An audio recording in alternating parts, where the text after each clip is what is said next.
Years ahead of the dominant media. FirstAmendmentRadio.com and FirstAmendmentRadio.net.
Every which way I can plug in. All righty, so that intro is for nothing. All right, folks, we do it again. All righty. Michael Daugherty is a very, very good guest, and he's got, oh gosh, what's that? Excuse me. Michael, can you hear me? I can hear you. How are you, Barry? Oh, thank goodness. Technology, I hate it. Look, Michael, I'm going to say this before the show begins. I've got an issue. I have no air conditioning. And my Lord, is it hot in my apartment. 94. I can barely see in front of my eyes. It's that hot. And it's going to be me against the system. I have no choice. It's either that. Well, just like you. Let's go and do you. I have this. I read 120 pages of your book, and it's a good book. Let's go through it. First of all, who you are. Michael Daugherty is a senior writer. Well, Cyber Defense Magazine. I'm not sure you've heard of it, but, well, you should. And then it gets even more interesting in a lot of ways. Now, I'm not sure what Cyber Snoop is, but you are a board member of Cyber Snoop. And away we go. I read 120 pages of your really very good book. Well, The Devil Inside the Beltway, the shocking expose of the U.S. government's surveillance and overreach into cybersecurity, medicine, small business. That's who you are. Let's go right into your case. By the way, people, you're not going to understand everything. It's one heck of an issue, but I think we can sort it out. First of all, let's start with Richard Wallace. Now, you use him. He's a former investigator at a company you hate called Aversa. Let's go into him. What did he say? Well, I mean, that came in 2014 after 6 years of fighting Diversa and the Federal Trade Commission and writing the book. And what he told me was that everything I alleged in the book was accurate. And what's more, what I allege in the book was we're a medical laboratory. And we got a call from Diversa in 2008. And they said they had found our file in a peer-to-peer network. And when we asked them, how did you find it, what IP address, they wouldn't tell us anything unless we paid them $475 per hour. That was unacceptable. We found no evidence that the file was out anywhere in the world, yet they had it. And so we did not, I did not hire them. And we went over and just told them to go away. They called the FTC, and they were working with the FTC by this time, the Federal Trade Commission. By the way, my listeners probably have to be dealt with very, very loosely. What's FTC? That's the Federal Trade Commission, which is a government agency that's supposed to provide protection to consumers, and they have given very broad authority to decide what is unreasonable or unfair data security. Well, they've been unfair any type of act, and then they just sort of decide that they've got jurisdiction over cybersecurity. So they start coming at us saying that we're just not, that this is not potentially fair behavior to have a hack possible, and they start investigating the medical facility. 40 employees at its peak, small company, does cancer detection. And our problem was... Go into that. What were you doing before you got investigated? Let's do the whole back. We have 2 hours. Don't worry. What were you up to? Well, we were a medical laboratory that I founded in 1996. And what we do is in the urology space, when you go to a urologist's office, if they take any tissue out or blood or urine, they send it to us to test. And we were, a very specialized niche player in that area. And we really did, we actually did quite a great job analyzing tissue for cancer. And we were a private company, and we were small, and we just wanted to do really good work in a small space. So that's what we did. And out of the blue, he called. And, when you're in medicine and you're diagnosing tissue for cancer, data security is one of the most important things. I mean, and we had very modern equipment, and we felt we were certainly up to speed with the current state, if not far ahead of it. And for him to let us know that we weren't, and his allegations, we were shocked and just simply wanted to know where he got it, how he got it. And when he would never tell us, it was very suspicious. Now, I'm taking your side. Your book is written with a great deal of, righteousness. And I buy the righteousness, all right?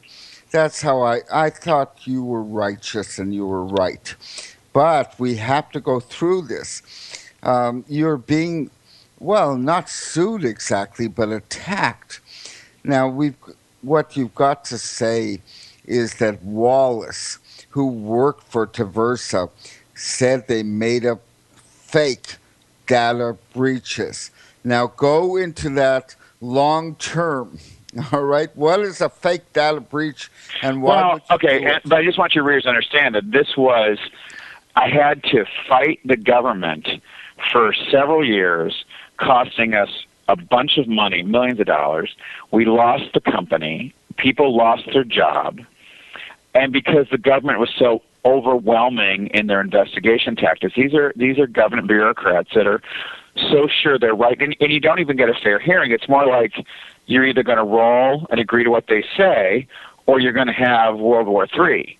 And when you're a small company, you can't fight like that. So that being said, I wrote the book, The Devil Inside the Beltway. Jump. Let's not jump to there. We'll get to there, right? Wallace didn't come in until years later. Wallace didn't even contact me until 2014. That's a long time ago. Nonetheless, you have a witness from inside this firm, and that's not a small, that's a big deal even. He's saying they made up the data breaches. That's a big, that's not a small accusation. I understand that, but you have to understand what motivated him to call and even say that. And what motivated him? What motivated him was, first thing that happened is he knew about the book coming out, and his boss sued me for defamation. Oh, that then too? Excuse me? That too? On top of everything else? Yeah, right. I'm being sued for defamation. Oh, yeah. This guy that he works for is a piece of work. And he sued me for defamation, which is still going on. All right. Nonetheless, you quote him as an ally, more or less. So then the second stage was then the company closes in January 14. and he learns about that. Then he gets subpoenaed by us to speak to because the Federal Trade Commission sued us. So we have August of 13, the Federal Trade Commission sues us. A week later, Tyversa sues us. For this is what, all very suspicious. The FTC sued LabMD saying that we violated Section 5 and our data security practices were unfair. Tyversa sued us saying the book was slander. Now, how do the cases go? Oh, they're still ongoing. These things don't go quickly, the slow wheels of justice. What they're trying to do is just drag us through court and break our spine. Well, they broke your company. We'll go to that, but 40 people they're unemployed. Correct. Well, let's not dismiss anything. Now, look, this is a very complicated issue, and I have listeners who don't know any of the terms here, so let's try and make it simple on them, okay? The Wallace accusation is that Tyversa is a company that makes up breaches. That's a big accusation. Well, let me explain how we got to that so that everyone believed it, okay?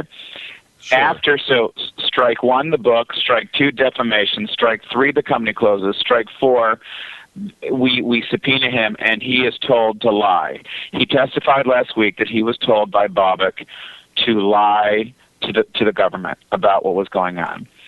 And that's when that's when a he big called. Statement. Hold on, don't rush. He was told to lie about what? He was told to lie about how Tyversa operated, and he was told to lie about Tyversa stating that LabMD's file was found in 4 different locations around the world. Because the Federal Trade Commission alleged that in their suit against us, because they were relying on Tyversa, and they didn't check the evidence they relied upon. Now, I get that. So he's not an ally. He's a reluctant ally at best. Yeah, he's in trouble. I mean, he knows what's going on has been very bad, and it hasn't just been against my company. They've done a lot of things bad. And we're going to get to Tyversa, by the way. We're not going to ignore this, but let's go. We'll get to there, all right? Now, what you're talking about is Tyversa wanted you to pay a whole bunch of money because your files on patients were in the public domain, and they were going to put an end to that. That's what they claimed, right? Well, I can't tell you public domain. Yeah, that's what they claim. They claim that they're in the public domain, so it's their right to take them. And I would say they're not in the public domain, and it's not your right to take them. Well, what you're saying is they're into extortion. Exactly. So now, one thing after another, your file got into their hands. How and why? So I'm getting right to that point. So when Rick called me, I had already been speaking to House Oversight. He called you, huh? Yeah, he called me. He didn't call anybody else. He called me. Okay. New to me, but okay. Well, it's not in the book because the book made it all happen. Oh, God. So, by the way, folks, it's a 500-page book. I stopped at 403. page 118. We had enough junk for 1 2-hour interview, but there's more. All right, he phoned you. Why? Was he worried about something? Yes, he's worried. He felt terrible. He was feeling terrible about what happened at Tyversa. And at to the same Tyversa? time, and not to you? No. He was feeling terrible what was going on at Tyversa, meaning that my company had closed and that we had been destroyed. Now, there's a lot of things that I cannot discuss because we still have a lot of legal proceedings going on. No, you printed this. You can discuss it. You're out in the This open. I can discuss what I print. I can't discuss what he told me outside of what was already made public. Unless it So was what I can something tell good. you is what I can tell you is I called House Oversight and I immediately let them know I'd already been talking to ISA staff and presented that information, and they started an investigation and interviewing him. All right. Why him, by the way? Excuse me? Why him? You've got this Robert who's really a dick, according to your book. I kind of believe your interpretation. Why him? Why We'll Rick? go into Bobic very shortly. I promise you I'm not going to leave out anything. Why him? Why Rick Wallace? Yeah. Because Rick Wallace is the one that called with the information, and Rick Wallace was the one that was coming to them with it. I mean, Bobbick's not gonna incriminate himself. I mean, this is a guy that's pursuing. So you know, he wanted to clean things up, and so they started investigating very aggressively, and it culminated in a hearing where I testified in 2014 in front of House Oversight, and Chairman Issa said that it's a protection racket that Tyversa does. They go after the companies and they made up the IP addresses where they're at to make things look worse than they are. One as well. You can't just say they made up IP addresses. Where did they make them up from? I'm only quoting what was in the sworn testimony last Tuesday. That's quite an accusation. And that's also what ISIS said in front of Congress. All right, folks, we're doing our best. I think we're doing okay, but it's complicated. Honest, it is. Now, look, your company, which as near as I can figure, just took tissue samples, told people if they had cancer or not, was busted. We just were drained dry. We were completely well, that's the same as busted. Overwhelmed. All right, we're going to get to how that happened, folks, slowly but surely. But in the meantime, you're talking about your company. By the way, I read your book. Oh, gosh, there's a lot of greedy people, including your lawyers and your VP and stuff. It's not so simple. If everyone was on the side of justice, but it doesn't seem that way from your book, even though it's under the table, all right? But in short, a government watchdog group, that's the FTC, put the end to your company, which in short was cancer research. Is that right? Yeah, the Federal Trade Commission attacked my organization on false evidence and fought us on this, and we had to fight them back, and the fight overwhelmed and broke the back of the company. Well, it would break the back of anyone if they had, justice on their side and you had to pay to defend yourself. It's going to break anybody's back if you stood up to them. Mm-hmm, exactly. Oh, gosh. All right, folks. Again, my listeners, I know I do this too much, but yours is not a simple story. All right? It's not just psychological warfare here. What you're talking about is the government picking up a case with no evidence and ruining you. Right? Right. It's huge. Huge? Huge. Huge. It's huge. Oh, that the fact that the Federal Trade Commission was relying on Tyversa for information, did not verify it, and took actions against companies is big, bad news. We will get to Tyversa. That's a big one. They're the ones trying to bust you, but not on their own. But first of all, let's go to the crime. All right, let's do our best here.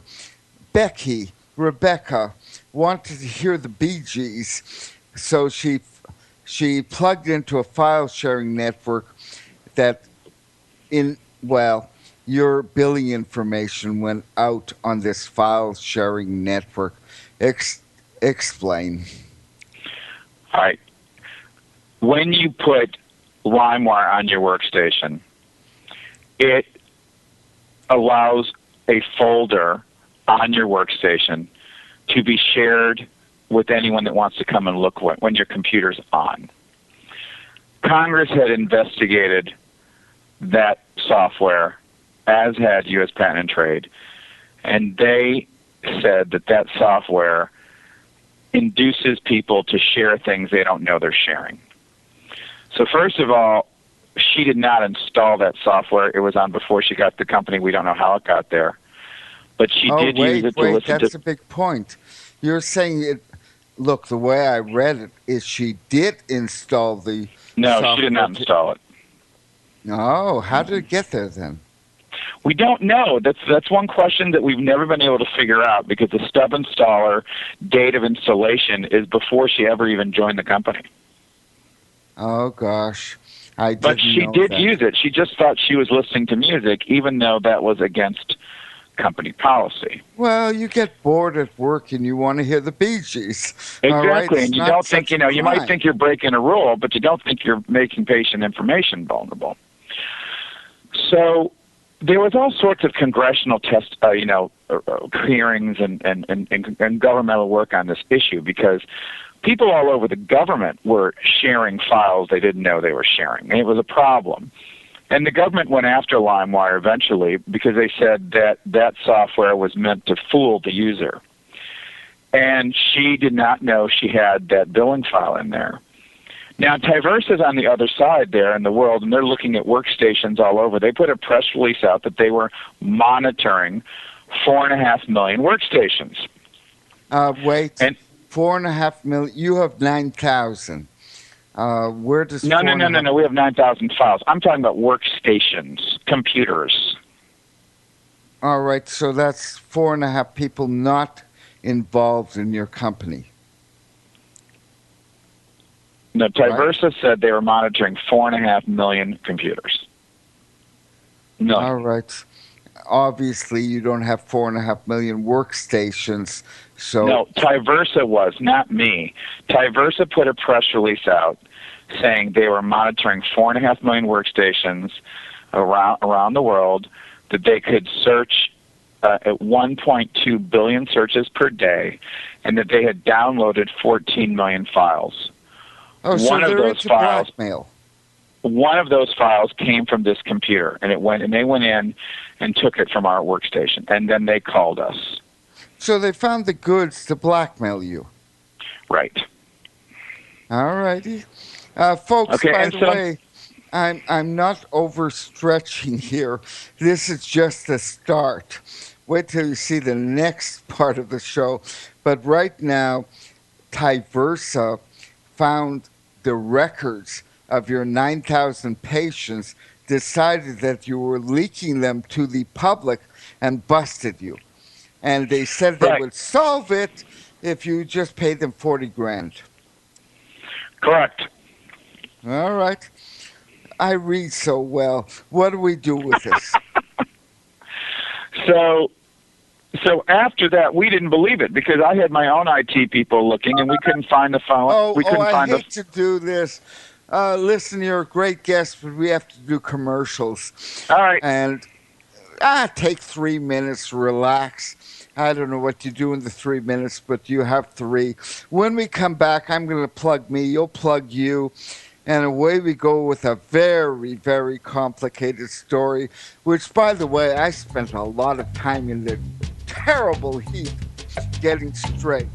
We'll be back in 3, folks. This is Mary Challenge. Robert, don't go away.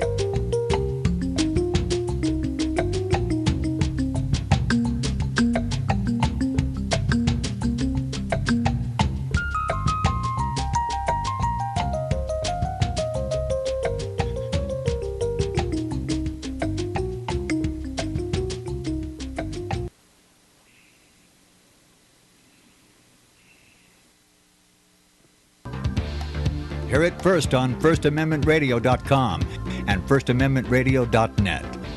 I know you all want answers, and believe me, so do I, and I'll do my best to get them. Have you seen the Left Behind movies? Have you read the Left Behind fictional book series?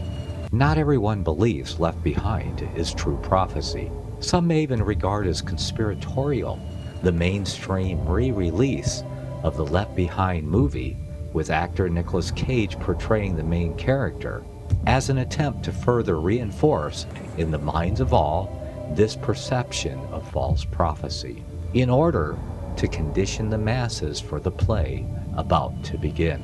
Because they see the world stage shaping to fulfill what they have been led to believe is sound biblical interpretation, a left behind rapture scenario, this false view of prophecy is reinforced in the mind, not only of its adherents, but also includes those who have been merely exposed to the specific media.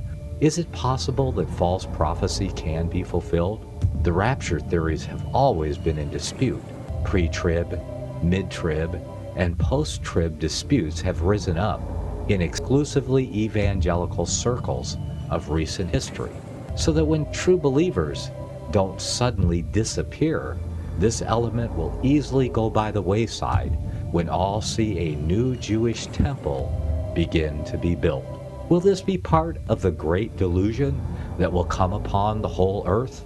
It seems that this great prophetic delusion has already overcome practically the entire American evangelical and Christian world. Get the book, The Rapture Will Be Canceled. To learn more, visit crosstheborder.org. That's CROSS, crosstheborder.org. Since the beginning of time, kings have sought it, nations have fought for it. It has been traded, it has been borrowed, it has been purchased, it has been stolen. There's a reason for it. To secure the blessings of liberty to ourselves and to our posterity. Invest with the security of gold and silver.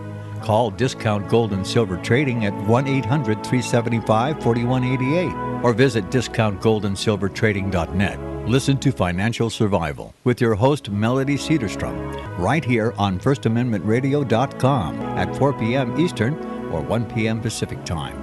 Visit discountgoldandsilvertrading.net or call Discount Gold and Silver Trading at 1-800-375-4188. Toll free, 1-800-375-4188. Hey folks, it's Barry Chamish. I'm doing this interview in 94-degree heat. I won't talk about my landlord, I'll have to deal with that. But neither here nor there. You know all my books are at lulu.com, www.lu.com. Now, my good friend Herman from Carmel, California, has told me that I have a PayPal address that's no good on www.barrychamish.com. Chamish is Chamish. Well, folks, if you want to pay me for the work I do, PayPal, Chamish, B-A, like Barry, at gmail.com. And my website is barrychamish.com. Plug yourself, Michael. Well, I am at the devilinsidethebeltway.com is a website that has all the information of what's gone on, especially the transcript from the whistleblower's testimony in court last week, which is just riveting stuff. The press has caught it like crazy. It's been all over. Last week? Yes, last Tuesday. That's not in your book. All right. You know what? No, the book ended. That. Yeah, the book started all this. And then there's another book that'll be coming. And then the books, at Amazon, it's an audio book, and Amazon just put that on sale for $5.99. An ebook, and it's the ebook's on sale for $5.99. It's an audio book and hardcover and softcover. So whichever way you want the book, you go to Amazon, or you can go to iTunes, you can go to Barnes and Noble, and it's all over those places. And my website is thedevilinsidethebeltway.com, and there's a link there as well. And you can follow me on Twitter and Facebook there. So, All right, that'll do for now. By the way, we are archived for a week at libertyarchives.com. Now, there's a lot to go into, but let's start with this. I'm not going to the FTC yet. Then it gets really interesting. But for the time being, the FTC working with Taversa, but I'm not going to say how yet. Okay. That'll ruin the ending. They decide to punish your firm, LabMD, as the victim. The victim of whom? Well, you know, the FTC was saying that we had potentially unfair data security practices because this happened. And Well, did the any of law, your customers find that their bank accounts had? As a matter of fact, here it is. 7 years later, not one single victim. Because it was never out there. Our staff was looking for it. We couldn't find it. We looked up. I'm very sophisticated people at my company.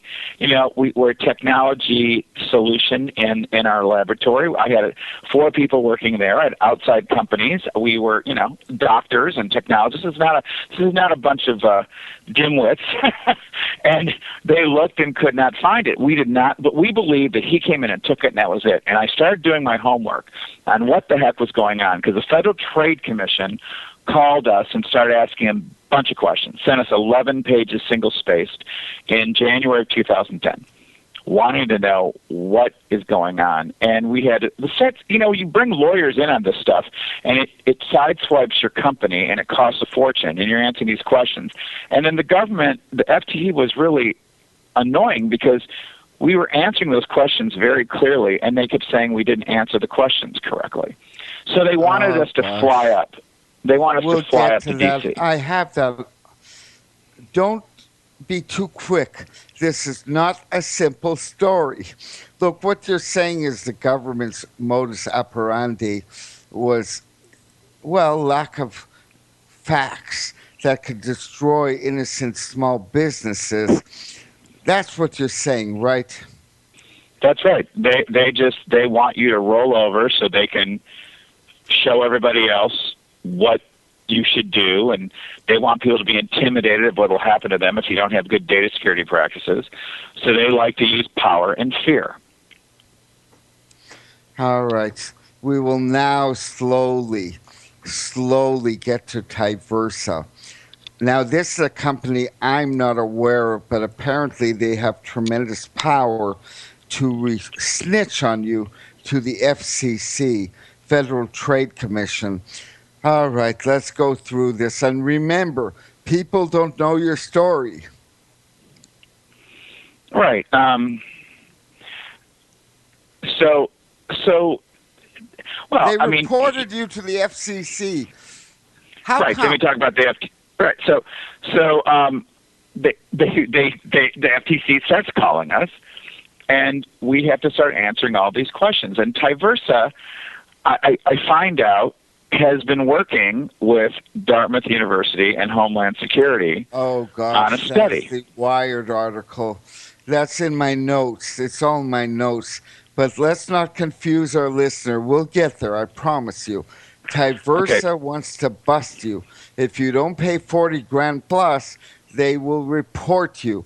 And you didn't, so they reported you to the FCC. Right, correct. But this was all out there before the FTC contacted us. So this actually has happened before the FTC ever dialed the phone to call LabMD. But I had found out that this whole thing started when Bobick built his company at Taversa by putting General Wesley Clark on his advisory board and Howard Schmidt, Obama's head of cybersecurity, on his advisory board. And he was testifying in front of Congress in 2007. I hate to do this. That's one step too far. My poor listeners, understand them. They don't know about this. Right now, you've got Taversa and no FCC. All right, they created something called the Privacy institute. What is the Tyversa Privacy Institute? Now, they before we created get the to Privacy FTC? Institute.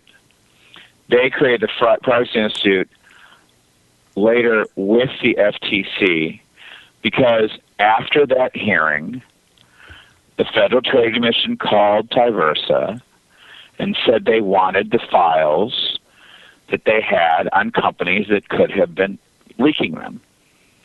And Tyversa said, we don't want our public or clients to know that we're handing things over to you, so we're going to fight this. So instead, the FTC suggested with Tyversa to create a third company, a shell company, to hide the true source of where they got the evidence. And they created the Privacy Institute. Did that work? And after... Huh? Did it work? It worked, yeah. They created a company in Delaware, and the FTC sent a subpoena to the Privacy Institute, who got the files from Tyversa, and then they made an announcement.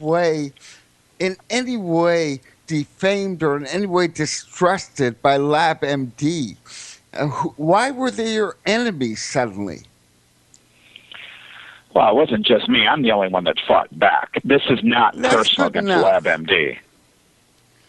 That's good enough, all right? You've got the book. Why would they do this to you? Because I wouldn't pay them, and the FTC believed Tyversa and didn't check the evidence. So these government lawyers did a terrible thing and did a terrible job. And they hurt a lot of people in the process. All right, folks, we're going to find out how shortly, all right? It's not simple. But in short, this Privacy Institute provided the information on LabMD to the FTC, right? Yes, but not just LabMD. They gave up over 80 companies. How many went through what you went through? Very few. Because the government doesn't tell you, so it's hard for me to find out. A couple signed consent decrees, and I don't know. All right. It's all tied up in investigation right now. By the way, I'm reading right now from what you've written, which you seem to think people understand this, and I assure you they don't. All right, but we're going to sort it out. So in short, you are being snitched on by the FTC, and that causes By the way, back to Tyversa, please explain. This is big with you. What is the difference between the San Diego and Georgia IP address? And don't think that's simple. Early on, Tyversa said they found the file in Georgia. They had to back off from that. The reason they had to back off from that is there is a law in Georgia that says it's illegal to even look over a network without authorization from the owner unless you have a private investigator license.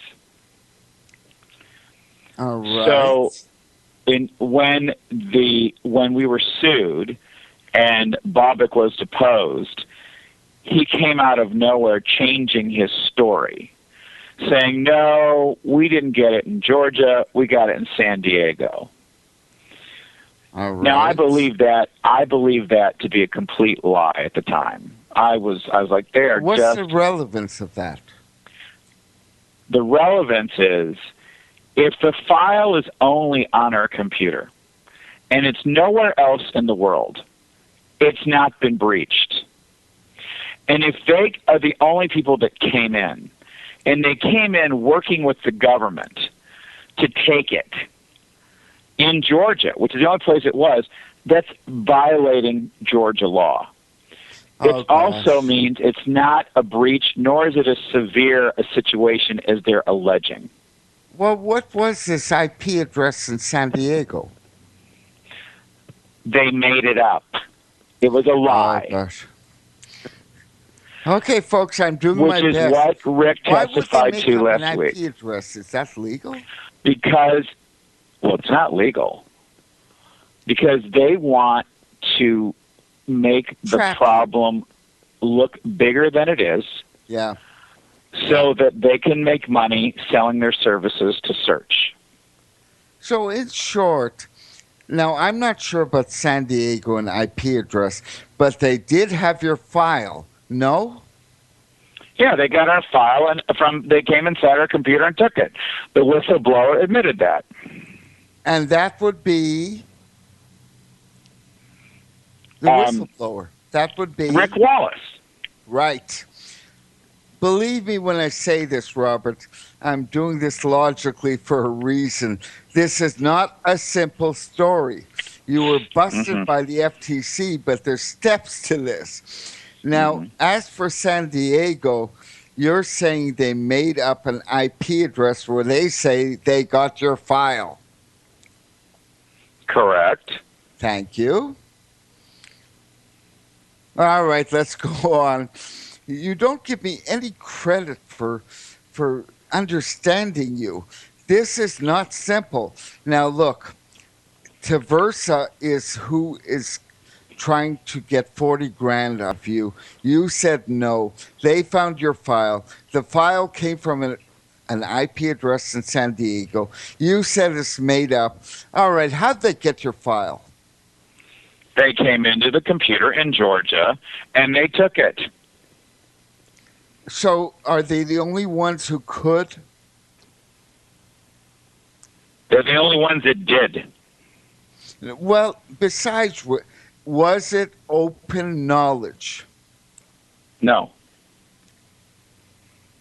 Explain why not. Because no one knew. First of all, you can't just come into folders and search. The computer has to be on. You have to know a part of the name or the name of the file. We had, no one really understood LimeWire back then like we know 7 years later. Oh, gosh, you say LimeWire like everyone knows. What is LimeWire? No one understood the sharing software. No one understood the sharing software in the world. So no one understood that it could share things without you meaning to. No one understood that. So there was no one, and our data showed that no one had downloaded anything else.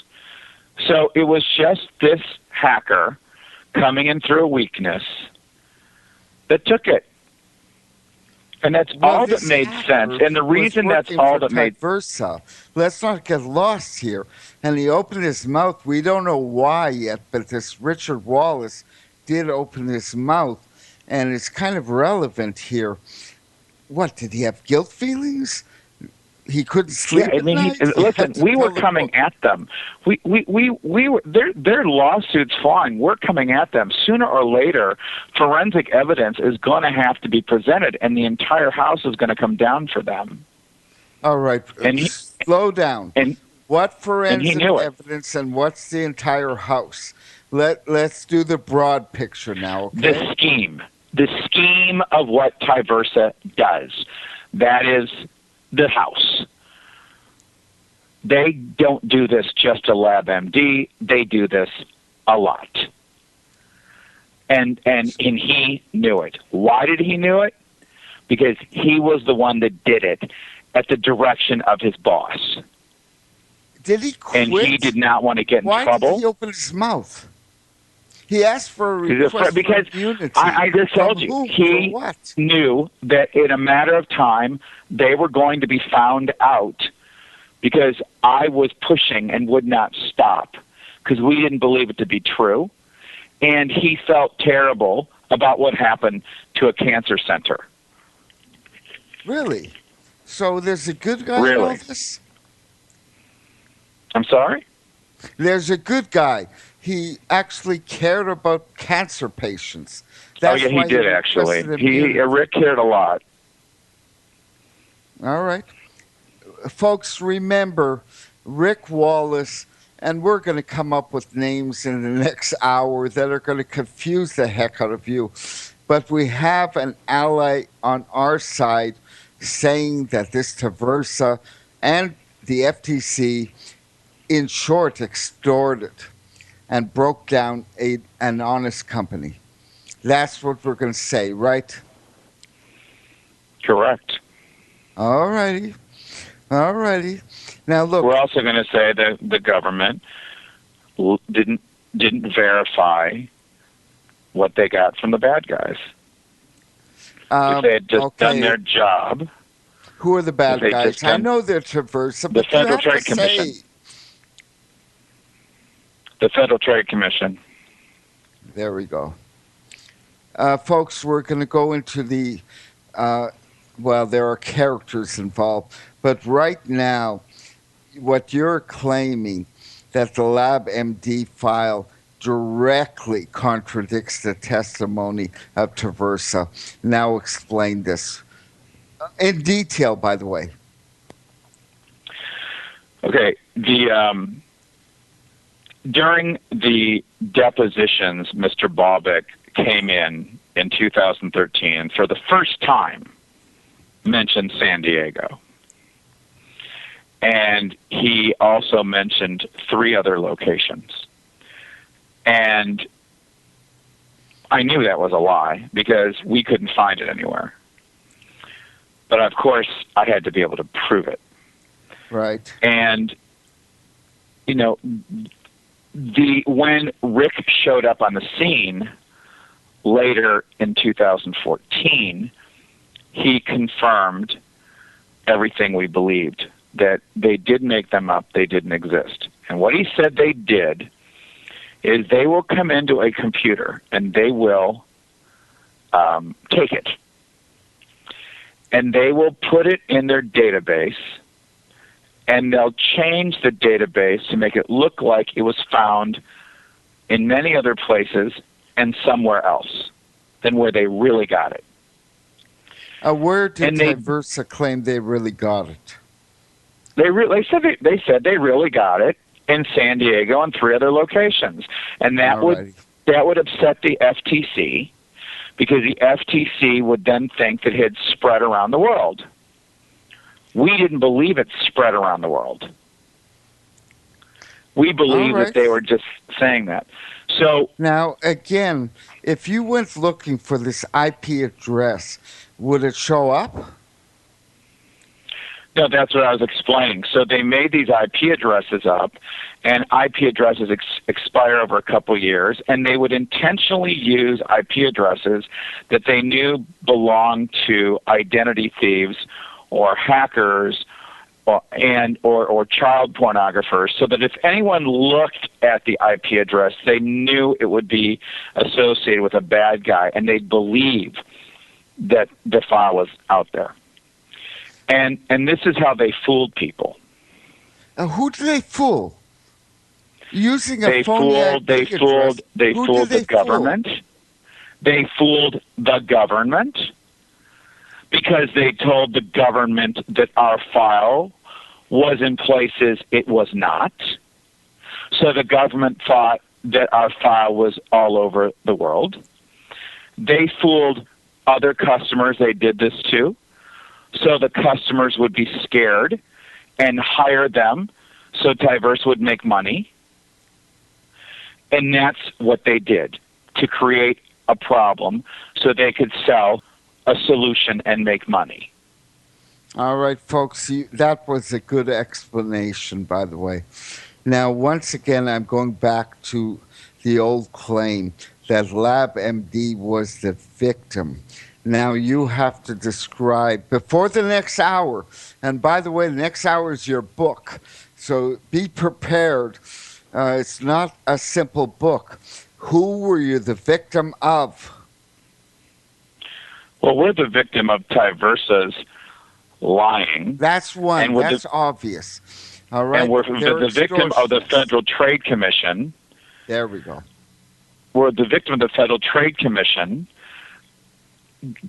Going on a witch hunt. We're going to report you because it's a law that says if somebody is out there and can be stolen, I have to report to the FTC, right? Which isn't true, by the way.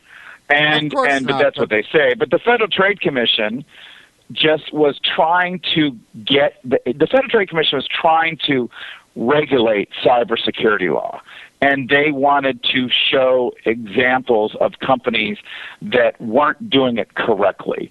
And they were so into scaring other companies by showing what happened to companies that they would say weren't keeping data safe, that they would come after companies. The problem is they didn't check the evidence. They just took Tyversa's word for it. That's unbelievably unprofessional at the minimum. And so they tainted our reputation. Tyversa claiming? What evidence did they present? They presented IP addresses that were lies. All right, they presented the San Diego IP address and said the file was there. It was not. They presented an IP address, I believe, in London. They presented an IP address, I believe, in Iowa. They presented an IP address, I believe, in Panama, the country of Panama. So in short, if they got your file, they could open the IP addresses worldwide and put it out everywhere if they wanted to, right? They don't put it everywhere. They lie about the data. They change the data and make people think it's there. They don't really put it there. But when you have a government that doesn't check on the evidence they're given or confirm it, it's really easy to fool them. Oh, the government took the IP addresses and never checked those locations to find out it was a lie. All right, I sort of understand. What a crime. I mean, really, to go to this much trouble, somebody worked out a way to make, well, it work. Did I lose you? No. So I just didn't know what else. So I didn't know what you just said. In short, it's not a simple crime. What you're talking about, that the fact remains that withheld documents on LabMD led directly to the end of your business. Correct. It's very complicated. How did that happen? Well, when you're running a cancer detection center and you're trying to grow the company and you've got the government banging on your door, taking all your attention, accusing you of things that terrifies everyone and costing tons of money in lawyer fees, it can preoccupy you. It can drain your resources. It takes your energy away from building and running the company to defending yourself from them. And then people get scared and they quit. And then it's hard to get. I imagine most people would say it's not worth the trouble. Let the That's right. take whatever. All right. I can see the average reaction. We have a business to run. Let's buy our way. All right. You know what? We have 7 minutes. All right. We've done well. Okay. I think in a very complicated book, I think we've started. Next hour, I'm going to ask you a lot of complicated questions from the book. Answer them. We'll do our best to get people to read your book. Okay. All righty. Hang in there for 7 minutes. We got commercial. This is Barry Chamish. Oh, gosh, have we got a good guest here? Honestly, you and Mike Daugherty. We'll be back at 7. Bye, all. Of course, 7.